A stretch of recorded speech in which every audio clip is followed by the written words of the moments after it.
Hi again, and welcome to Studio Vinden's Atmos Guerilla Mixing. Today I'd like to just talk a bit about how to get ready for mix.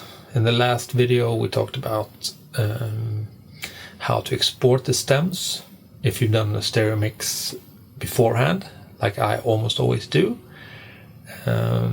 This video we're going to talk about how to get those stems into the Atmos project and how that Atmos project can be set up. And I'll also talk a bit about the Atmos setup in general, also around the room and so on. So let's start with that.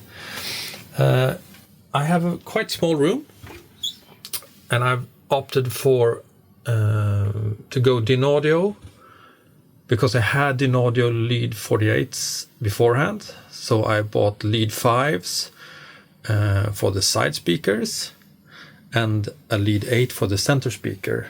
And then for the back speakers, I used what I had. So it's a pair of Dux speakers, a Swedish brand, I think. Or is it from the Netherlands? Don't quote me on that. And for the top speakers, there's also very cheap speakers from Amazon, which might be the largest compromise in this setup. But as you may have seen in one of my other videos, the goal was to go from stereo to Atmos for around $1,000. And I achieved that, but that meant that I had to cut some corners. I also have kind of a guerrilla mixing attitude regarding the LFE. I don't have an LFE. I don't find it very useful in music mixing in general. I've tried it. Using a subwoofer in stereo mix. I don't like what it does. I prefer to have a full range representation in the left and right speakers for stereo. And then I have a subwoofer in my home cinema, which I kind of test that I'm not making a fool out of myself by not using a subwoofer. But quite important for me is that this room should work in stereo, which I work, absolutely primarily in. But I want to be able to just turn on additional speakers and have an Atmos setup. So that's what I've gone for. Kind of a detail here is that I have a monitor controller, which is from Steinberg. This monitor controller controls the left and right front channels, which means that I set this knob to a specific setting. And then in my Nuendo, which is my DAW, I have a specific knob which is connected to the control room in Nuendo. So the control room is a specific Nuendo feature that applies to the outputs without changing the audio on the mix output, so to speak. So it's a specific setting only for the listening environment. So that works great.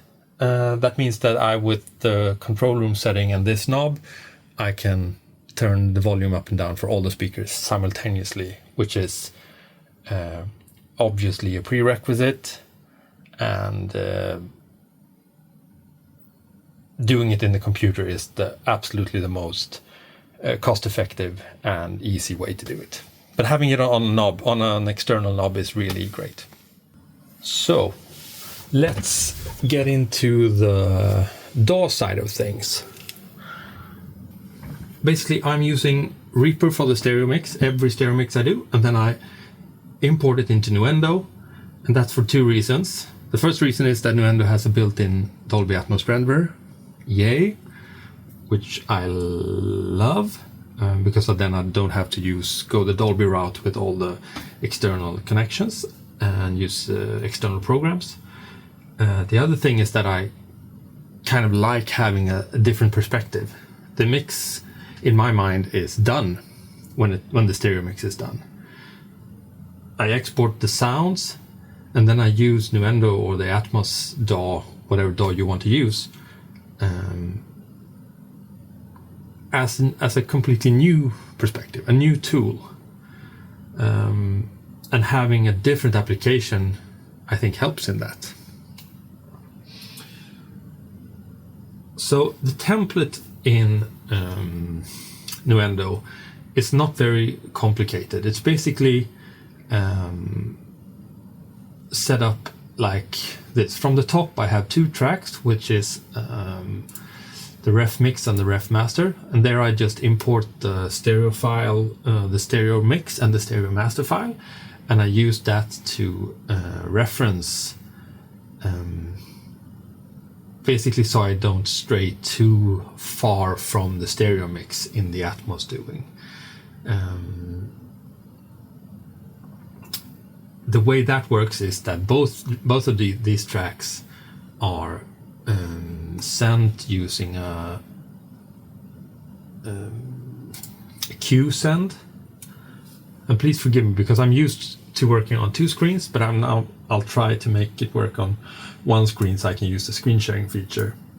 Basically, what I do is that for each of the references, I send it to a Q send, and the control room feature in Nuendo has this nice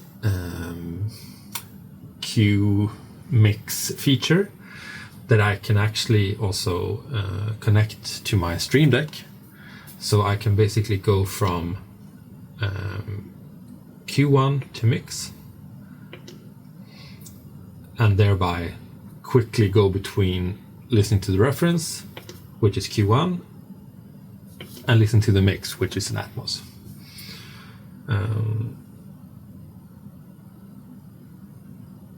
The template is made up of the stem tracks, which is, I have nothing to say there, I'll just put in the tracks. And then I have 2 immersive reverbs, an H reverb, a 5 from Waves, 5.0 reverb, which is very, very versatile. And I also have let's see if we can just take a look at that. So this is how it looks. And then I also have VR Pro from Plugin Alliance, which at some point was like Sennheiser, what was the name? Ambient? More of a, it's a 714 reverb, or 704 I've opted for because I don't have an LFE. So the VR reverb I use for ambience when I just need to sometimes I just want the effects in the stereo mix are stereo, and I just want to add something, but not too obvious. I just want to add an ambience to ensure that it feels like a 3D environment. The H reverb can do the same, but it's also kind of a more musical reverb. It's not an ambience room shaper like the VR. It's an old school plate hall room chamber reverb, which I just use if I feel something is lacking that needs a surround, a multi-channel reverb. Moving on, I have a few group tracks, and this is where Atmos, I guess, differentiates itself mostly from stereo mixing, as you need to think about how your bus structure is set up in a more complex way. So I've opted for having a top quad group, which means that I can, if I route the channel to the top quad group, I can freely route it front, back, left, right in only the top speakers, which I find kind of useful. I have an original Atmos bed, which is 712, and this is kind of where the reverbs are routed. It's also where I have kind of, it's like going to the main mix if I don't need to do anything special with it, I'll send it to the Atmos bed. Then I have 4 object beds, which I've put off, near, mid, and far on.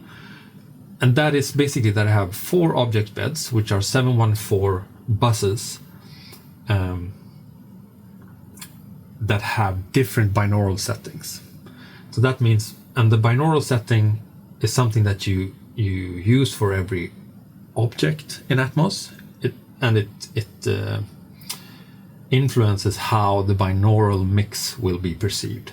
So if you have, if I send it to the object bed, if I send a track to the object bed with is denoted off, there's no binaural processing added.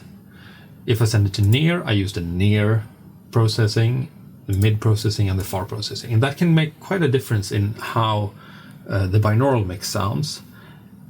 And I want to be able to really quickly send a specific track to different binaural settings to see how so they fit together. So I basically found that certain types of sounds or certain type of pannings even tend to work better in the binaural mix, and I want to be able to really quickly route that and keep those together. So all the near tracks are sent to the specific object bed. All the off tracks that I want to be really punchy and don't want to be kind of smeared by the binaural processing, I send that to the off object bed, and then everything goes to the Atmos bus. The Atmos bus has the renderer on it, and it also has a metering plugin from, and in this case I have metering plugin from Steinberg called Supervision. I find it very helpful to kind of see if the sound is coming from the speaker that I'm expecting it to come from. So on the listening side, I have opted for, and this was quite a game changer for me. I ran without, this is Sound ID reference by Sonarworks in a 714 setup, and I used the IK Multimedia ARC software in stereo, and I love it, but it's not available in multi-channel format, and this really made sense when I started to take the leap into Atmos, because all of the speaker placement, the delays, and the phase relationship between the speakers is just a lot to handle. I tried to do it with kind of manual measurements, and it worked okay, but applying Sound ID reference really made a big difference. So I'm putting this on the listening output, on the monitoring output, which is again called control room. So that doesn't apply what's being rendered when I do the final mixdown. Most of the work is done in speakers because it's just fun, and it's also kind of why I do this in Atmos, why I work with Atmos in the first place. But there is the thing about binaural, the binaural mix. And to me, the binaural mix is quite interesting because I prefer to see it not as a dumbing down of the ADM or the speaker mix, but maybe rather like an enhancement of the stereo mix. So my goal is always to make the binaural mix sound like the stereo mix, but more like a speaker stereo mix. So for instance, if you have a stereo mix and you listen to it on headphones, which is how people mostly consume music these days, the mix is quite different from listening in speakers. So the headphones, the left channel will only go into left ear and the right channel will only go into the right ear, and that's a quite different experience from having a left and right speaker and having them crossfeed into your both of your ears, even though there's a clear left and right channel or left and right experience. So I think that the binaural mix could be an interesting way to make the stereo mix in headphones feel like the stereo mix in speakers. So that's maybe not kind of trying to cram the 714 speaker mix into something that flows around your head in a 3D way. I think that's very difficult, and I haven't had much success in that. But rather getting the binaural mix to be a better stereo mix, or a more natural stereo mix than the weird kind of hard left and right headphone mix that other stereo mixes have. So that's also easy to monitor from this section. What I have to think about is from my routing scheme, I have to bypass the sound ID reference. I have to turn off the left and right speakers, and then I have to go into the renderer and set it to binaural mode. And binaural mode in my routing means that I send it to the left and right channels. So therefore I have to turn off the speakers, and then I have headphones connected so they get the same audio that the left and right speakers have. So that's a way of handling it, and that's that. So in this case, I've kind of done things beforehand. I've imported all the tracks. So it's important that the tracks are in 48 kilohertz. And a thing that I tend to forget, which is kind of helpfully shown by the renderer, is that, okay, why isn't the sound playing? Well, I get a red warning triangle in the renderer, and that's because I haven't set up my interface for 512 sample buffer, which is a prerequisite, 512 samples or above. So yes, one last thing is that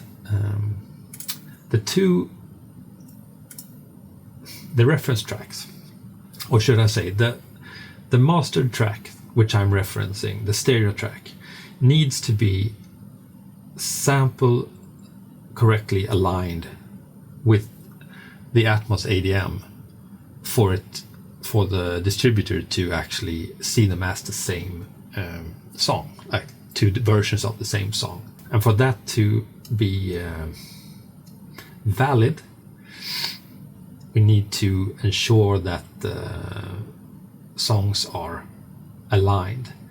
And you can do this in a number of ways,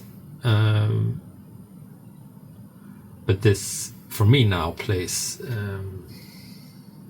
correctly if I go for back and forth between the stereo mix and the Atmos mix. All right, so that's the full Monty on how to set up the Atmos project, and I guess what you need to do an Atmos mix. And in the next video we'll start mixing. So hope to see you there.